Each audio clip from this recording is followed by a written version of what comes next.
Hello everyone, welcome to the CTV News on Calabash TV and on the Wave Radio 94.5. I am Lisa Joseph. An illusion to be pursued but never attained? That was the fundamental question posed by St. Lucia's Prime Minister as he addressed the United Nations Sustainable Development Summit in New York.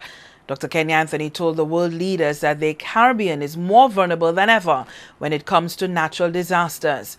The approach to sustainable development, he said, must involve hands across the globe. Dr. Anthony cited the recent havoc in Dominica wrought on by Tropical Storm Erica.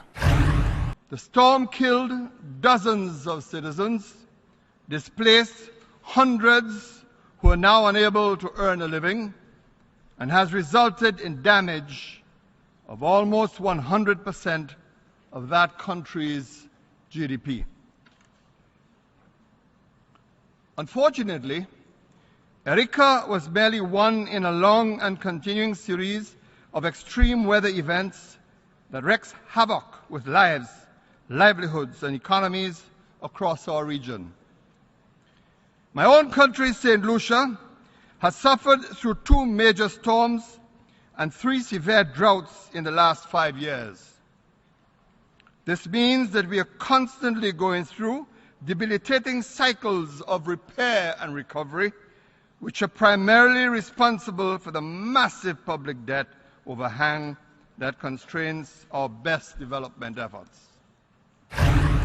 Prime Minister Anthony called for a renewed sense of purpose in the global commitment to dealing with climate change, especially in the financing of sustainable development initiatives. I can only hope that this is not another example of the pious, self-serving declarations that have come to typify these organs of the international community. We need action and commitment because our country's existence may well depend on it. Our adoption of these 17 Sustainable Development Goals suggests that we have progressed in our understanding of the profound challenges that face developing countries. It is also instructive that several of the Sustainable Development Goals speak directly to environmental issues.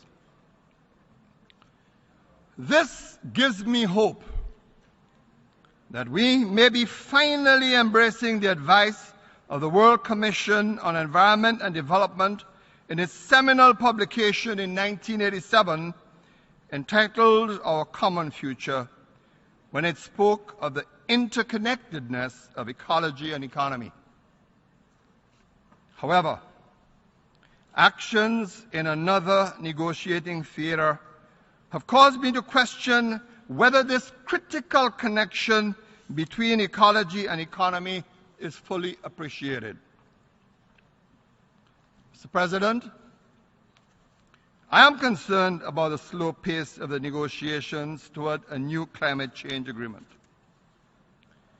I am beginning to despair that some among us may not yet have grasped the urgency of the situation for small island developing states. I want to believe that it is not that we are simply being ignored. There are roughly 2 months until the opening of the climate change conference in Paris. However, the current pledges of cuts in greenhouse gas emissions are nowhere close to keeping global warming within the threshold that has been set for the survival of small island developing states.